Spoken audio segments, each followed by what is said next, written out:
जय हिंद साथियों, नमस्कार सभी भाइयों को। साथियों, एड्रेस चेंज कर दिया है, फोन बंद कर दिया है और अब डर सता रहा है कि क्या होगा। क्या ये रिकवरी वाले आपको ढूंढेंगे? क्या ये आपके रिश्तेदारों को फोन करेंगे? क्या ये आपको ट्रैक करने की ट्राई करेंगे?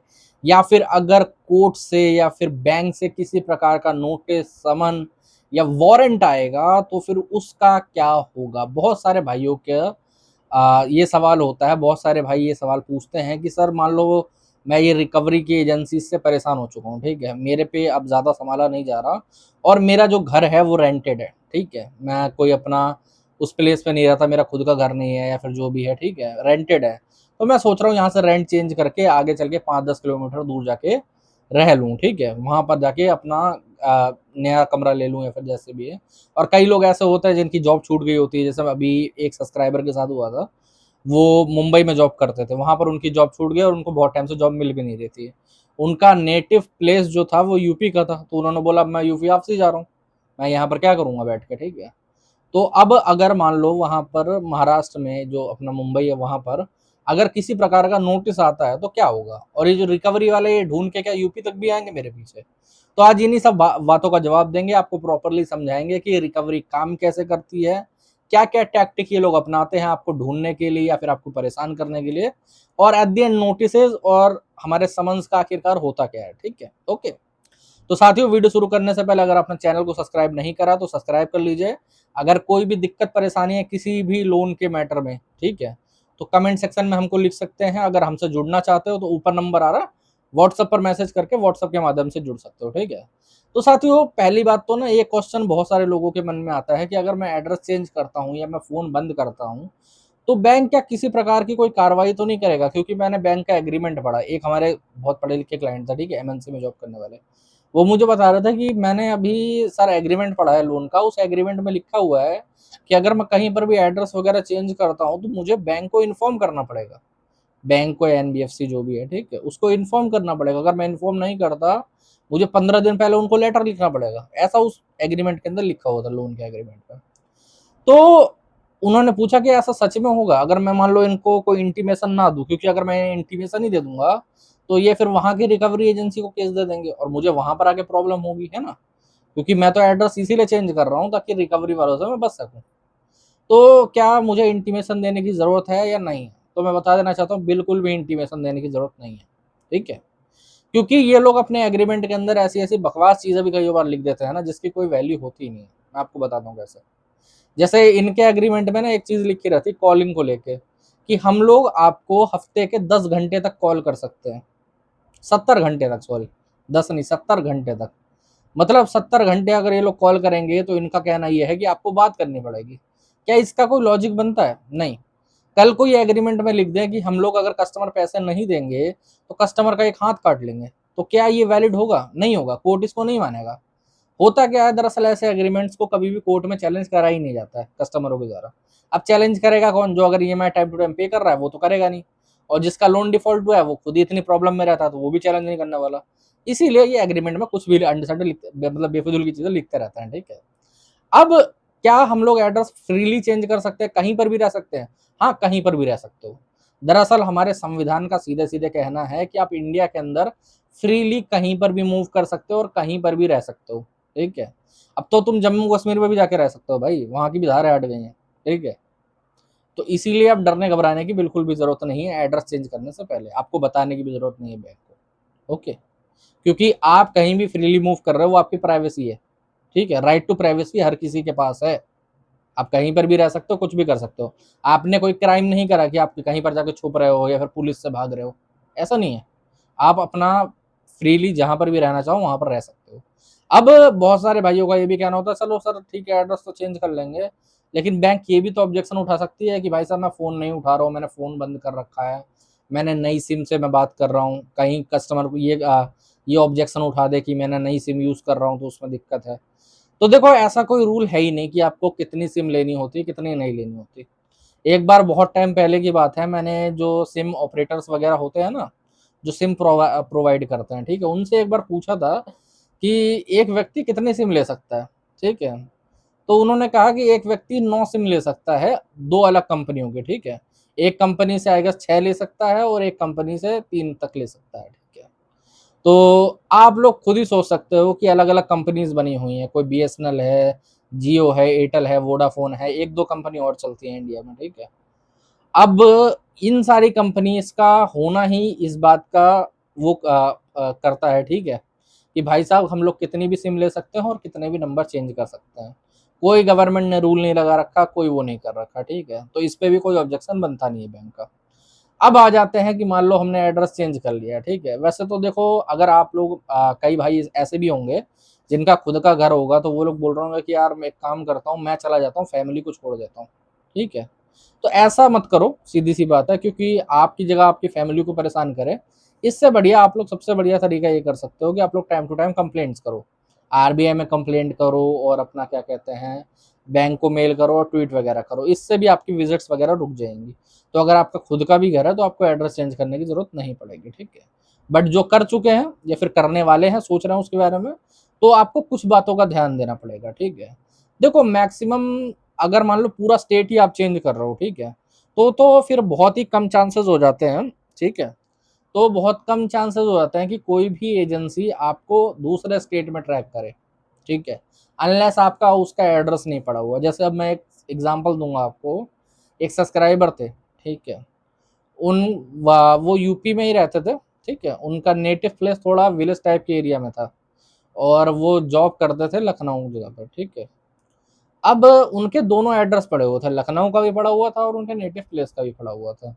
उन्होंने लखनऊ में तो कमरा चेंज कर लिया, दूर ले लिया थोड़ा, तो वहाँ पर तो ढूँढ नहीं पाया कोई भी। बट जो नेटिव प्लेस का एड्रेस है वो भी पड़ा हुआ था, ठीक है। तो वहाँ पर विज़िट थोड़ी बहुत होने लगी। तो इस बात का आपको ध्यान देना है कि आपका जो आप दूसरी जगह पे चेंज कर रहे हो ना एड्रेस या फिर अभी रह रहे हो, तो वो एड्रेस ना पड़ा हो वहाँ पर, ठीक है। कई लोग ये गलती कर देते हैं। फिर बोलते हैं सर मैंने एड्रेस भी चेंज कर लिया, तब भी यहाँ पर भी आ रही है, यहाँ पर भी विज़िट हो रहा है। उसकी वजह सिर्फ़ और सिर्फ़ इतनी है कि भाई साहब आप जो दूसरी जगह पे एड्रेस चेंज करा है ना, उनका एड्रेस भी बैंक के पास पहले से मौजूद है। आपने जैसे कई बार सिविल से निकाल लेते हैं या फिर 2 एड्रेस माँगते हैं कि भाई साहब आपका जो परमानेंट एड्रेस है या फिर जो करंट एड्रेस है वो कहाँ है नहीं? तो उसमें भी लोगों को कन्फ्यूज़न हो जाती है। अब इन बातों का ध्यान रखो अगर मान लो आप प्रॉपर एड्रेस चेंज कर रहे हो तो, ठीक है? सबसे पहले तो आप लोग ये चीज़ समझ लो, ठीक है? कि जिस भी नंबर से, ठीक है? जिस भी नंबर से आपके लोन्स वगैरह चल रहे हैं, ठीक है? आपको उससे ये ऑनलाइन शॉपिंग बंद करनी पड़ेगी, ठीक है? ना कोई अमेज़न, ना कोई फ्लिपकार्ट, ठीक है? और हो सके तो अगर आपको इतना ऑनलाइन का वो हो मतलब यूज़ ही करना पड़ता हो, ठीक है?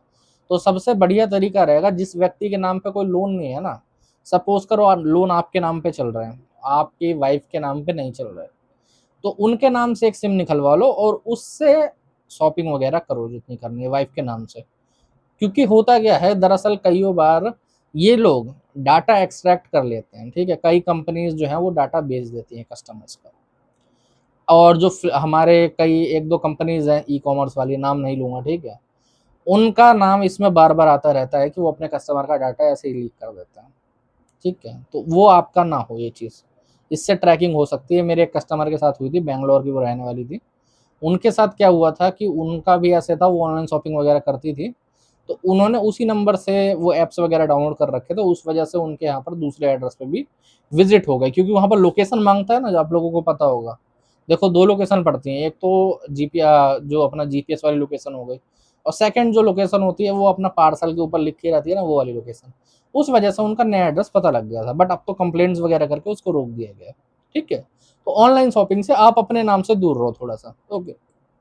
सेकंड चीज़ ये है कि जितने भी आपके वाई-फाई या फिर आपके गैस के कनेक्शन हैं, ठीक है? आप भाई साहब उनको सरेंडर करके नेक्स्ट जगह पे नया कनेक्शन लो, मेरा कहना ये रहता है, ठीक है? अगर आप बिल्कुल ही सिटी चेंज कर रहे हो, मान सपोज़ करो आप यूपी रहते हो और दिल्ली जा रहे हो, ठीक है?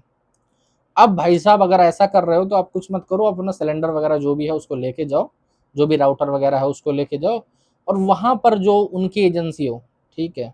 जैसे गैस की जो आपकी कंपनी है उसकी एजेंसी दिल्ली में जो अवेलेबल हो, वहाँ जाके उन्हें बोलो कि भाई साहब मेरा कनेक्शन पहले वहाँ पर था, आप इसको यहाँ पर ट्रांसफ़र कर दीजिए। वो एक फॉर्म दे देंगे, उसको मैनुअली आप भर के उनको दे दो। इससे क्या होगा कि जो एड्रेस है वो नई एजेंसी में आपके शो होगा, पुरानी वाली में नहीं शो होगा। वहाँ से डाटा हट जाएगा, तो उनको पता नहीं लग पाएगा। वरना कई बार ऐसा होता है कि सबको पता है कि 3 ही गैस एजेंसी ऑपरेट करती हैं, 3-4, ठीक है। उनके एजेंसीज में जाओ, वहाँ पर जाके बोलो कि भाई इसके नाम से कोई कनेक्शन था, वो बता देगा कि हाँ इसने पोर्ट करवाया है यहाँ से दूसरी जगह पर, ठीक है, मतलब चेंज करवाया है एड्रेस, तो नया एड्रेस मिल जाता है वहाँ से, ये हो जाती है बात, समझ गए। सेम सिटी में अगर है तो फिर आप एक काम करो, सरेंडर कर दो उसको, और जो जहाँ पर नया चेंज कर रहे हो वहाँ पर जाके अपनी नई एजेंसी से कनेक्शन ले लो। अगर कनेक्शन नहीं मिल पा रहा तो हम इंडिया में रहता है, यहाँ पर थोड़ा हो जाता है, मतलब मिल जाती है गैस, ऐसी कोई बात नहीं है, ठीक है। ये भी तरीका आप लोग अपना सकते हो, ठीक है। एक तरीका और है कि भाई साहब आपका जो कई ऐप्स है, बैंक्स ऐसी हरकतें नहीं करती, लेकिन एनबीएफसी ऐसी हरकतें बहुत बार करती है, मैंने सुना भी है ऐसा, ठीक है। तो कई दो कौड़ी की एनबीएफसीज हैं जो कि आपका जीपीएस से भी आपकी लोकेशन ले लेती है, कोई सिम ट्रैक नहीं होती। पहले मैं बता देना चाहता हूँ, आपके पास कोई भी कंपनी की सिम हो, वो सिम ट्रैक नहीं होगी। कई लोग बोलते हैं सिम से जीपीएस ट्रैक कर लेंगे, ऐसा कुछ नहीं है, नंबर ट्रैक नहीं होते। ट्रैक कैसे होता है मैं बताऊंगा आप लोगों को। आपने एड्रेस चेंज करा, अब जो आपके फोन में ऐप होगा उस पर्टिकुलर एनबीएफसी का, वो ऑन है, ठीक है। आपने अपनी नई लोकेशन में जाकर किसी दिन वो ऐप खोल लिया, खोला, जीपीएस ऑन हुआ, सेटिंग पहले से दे रखी थी, परमिशन, जीपीएस ऑन हुआ, जैसे जीपीएस ऑन हुआ उसने लोकेशन ले ली, ठीक है। अब लोकेशन ले ली, अब अगर उसके रिकवरी एजेंट को डाटा निकालना होगा तो वो खाली ये चेक करेगा कि रात के टाइम पे कहाँ पर जाकर रुकता है, ठीक है। वहां पर आएगा, वहां पूछेगा, पता लग जाता है। इसको रोकने का सबसे बढ़िया तरीका है इससे, और कॉन्टैक्ट लिस्ट भी साथ में अपडेट कर सकते हो आप, ठीक है। सबसे बढ़िया तरीका ये है कि अपने कॉन्टैक्ट्स पुराने हटा दो सारे, नए फेक कॉन्टैक्ट लिस्ट आप डाल लो। आप खुद से बना सकते हो, वरना हमने भी बना रखी है, 5-10 हज़ार नंबर होगी, वो भी ले सकते हो, कोई दिक्कत नहीं है, ठीक है। अब उन कॉन्टैक्ट्स को डालने के बाद आप किसी दूर दराज के एरिया में चले जाओ, मान लो किसी मेट्रो स्टेशन में, किसी बस स्टॉप पे, दूर थोड़ा घर से, समझ रहे हो, 1-2 किलोमीटर दूर, वहां पर जाओ, चाय पानी जो पीते हो पियो वहां पर जाके, ठीक है, जो भी अपना सिगरेट दारू गुटखा जो भी, ठीक है, वहां जाओ। वहां पर जाके अब इस ऐप को अनइंस्टॉल करके दोबारा इंस्टॉल करो, परमिशन दो सारी जीपीएस की, सारी चीज़ों की, ऐसे 5-6 बार आपको करना है। इंस्टॉल करके परमिशन देके 5 मिनट रख के फिर अनइंस्टॉल करके, ऐसे परमिशन देने के बाद 5-10 मिनट याद रखने के बाद आप आधे घंटे उसको रहने दो, और उसके बाद उसको अनइंस्टॉल कर दो। आपकी जीपीएस की लोकेशन भी हट जाएगी और आपकी कॉन्टैक्ट लिस्ट भी चेंज हो जाएगी, दोनों साथ में, ठीक है। ऐसा आप सबके साथ कर सकते हो एक बार में, कोई दिक्कत वाली बात नहीं है, ठीक है, ओके। ये तरीका सबसे बेस्ट रहता है। और दूसरा तरीका क्या है, एक बहुत ही ना कॉमन तरीका है जो कि आप कई लोग गलत ले जाते हैं, मैं आप लोगों को समझाऊंगा, ठीक है। आपको हो सकता है ना व्हाट्सएप पे बहुत तरीके की लिंक्स आए, ठीक है, कि आपको देखो ये हमने लिंक भेजी है, आपके नाम का वारंट है, फलाना है, ढिमकाना है। उन लिंक के अंदर भी ना जीपीएस एक्टिवेट होता है, ठीक है। कई कस्टमर्स ऐसे होते हैं जिनको बहुत टाइम से ढूंढा नहीं जा पा रहा होता है, और उनके पास टारगेट होता है, उस टारगेट के चक्कर में, आपका लोन के चक्कर में उनका टारगेट रुका पड़ा होता है। तो वो लोग इस तरीके की चीज़ें भी करते हैं, जीपीएस पे आपको लिंक भेजेंगे व्हाट्सएप पे, और आप उस लिंक को क्लिक करोगे, वो अपने आप ही परमिशन ले लेता है, जीपीएस की लोकेशन उनको सेंड हो जाएगी। फिर वो आपको ऐसे परेशान कर सकते हैं। इसलिए बिना पूछे बिना देखे, सिर्फ नोटिस, जो नोटिस आपको लिंक के द्वारा रिसीव हो रहा है, अब कोई भी लिंक नोटिस वाली आएगी ना, तो उस पर लिखा रहता है कि हाँ ये नोटिस है, ये चीज़ है, ठीक है। वो आपको देख के पता लग जाएगा कि हाँ ये एक्चुअल नोटिस है, ठीक है। वो, और जो उनकी लिंक होती है वो एकदम फेक लगती है, बिल्कुल ही बेकार चीज़, समझ रहे हो। तो आपको जो वो वाली है उस पर क्लिक नहीं करना है किसी भी तरीके से, ठीक, ये तरीका है। और एक तरीका और है, ठीक है, कि आपका जो भी आस पड़ोसी है, ठीक है, आप उनको हमेशा गलत एड्रेस बताना चेंज करने से पहले, या फिर चेंज कर लिया तो भी गलत एड्रेस बोलना अगर बात होती है तो। ऐसा मैं क्यों कह रहा हूँ मैं बताता हूँ, ठीक है। दरअसल होता क्या है कि बहुत बार हम लोगों को पता नहीं चल पाता कि कौन हमारा सगा है और कौन हमसे जलता है, ठीक है। एक सब्सक्राइबर के साथ हुआ तो उन्होंने एड्रेस चेंज करा, उन्होंने अपने सारे पड़ोसी को बोला कि हाँ मैं एड्रेस चेंज कर रहा हूँ, मेरे पे ये दिक्कत चल रही है, आप एड्रेस मत बताना, मैं वहां पर जाऊँ, या फिर बोल देना यहाँ रहते नहीं आप, ठीक है। पता है रिकवरी वाला 3 दिन बाद पहुंच गया उनके नए एड्रेस पे। उन्होंने रिकवरी वाले से बात करी कि यार पता कैसे चला, चलो बता दो, मैं कोई बात नहीं, मैं पेमेंट तो नहीं कर पाऊंगा, मैं कंप्लेंट्स वगैरह भी कर रहा हूँ सिस्टम में, बट आप ये बताओ कि पता कैसे लगा। उन्होंने सीधे बोला कि आपके जो पड़ोसी थे उनसे मैंने पूछा, उन्होंने पूरी लोकेशन मेरे को दे दी। अब आप सोचो, अगर वो पड़ोसी से बात करेगा, पूछेगा, तो वो मना करेगा कि मैंने तो कुछ बोला ही नहीं, बट पड़ोसी ने बोला। क्यों बोला? क्योंकि जलता होगा, हो सकता है ये जलता हो, या फिर सीधी सी बात है, हर कोई सोचता है कि यार मैं टेंशन क्यों लूं, मैं बता देता हूँ एड्रेस, वहीं पर जाएंगे सारे के सारे, बात खत्म हो गई। तो इसीलिए आप लोग अगर ईस्ट में रहने जा रहे हो तो वेस्ट का एड्रेस बताओ, समझ रहे हो? मैं जेनुअनली बोलूंगा, अपनी सुरक्षा अपने हाथों में है, ठीक है। अब बहुत सारे भाइयों का ये भी कहना आता है कि सर एड्रेस चेंज कर लिया, अब नोटिस वहां जाएंगे तो क्या होगा, ठीक है। देखो, मेनली ज्यादातर जो नोटिस है वो इंडिया पोस्ट से आप लोगों को रिसीव होते हैं, ठीक है। जो मेल पे नोटिस आएगा, जो एसएमएस पे आएगा, वो तो चलो मिल जाएगा आपको, ठीक है। जो एड्रेस वाला नोटिस है, आप कुछ मत करो, आप अपने एरिया के पोस्ट ऑफिस में जाओ। हर एक एरिया एक पोस्ट मास्टर को मिला होता है, ठीक है। आप उस पोस्ट मास्टर से जाकर बात करो, बोलो कि भाई मैं एड्रेस चेंज कर रहा हूँ अपना, आप जब भी कोई मेरे नाम से पोस्ट आती है तो मुझे फोन कर देना, और फोन करके बता देना, मैं आके रिसीव कर लूंगा आपसे, ठीक है। अगर आप बिल्कुल ही एड्रेस चेंज कर चुके हो, मतलब अलग सिटी में ही जा चुके हो, तो उसे बोल देना कि भाई साहब मुझे इसका खोल के इसकी फोटो भेज देना। कोई भी नोटिस रहेगा, कोई भी समन रहेगा, तो आपको पता लग जाएगा। अब मैं ऐसा क्यों बोल रहा हूँ, बहुत सारे लोग बोलते हैं सर रिसीव ही ना करें तो वो तो वापसी चला जाएगा।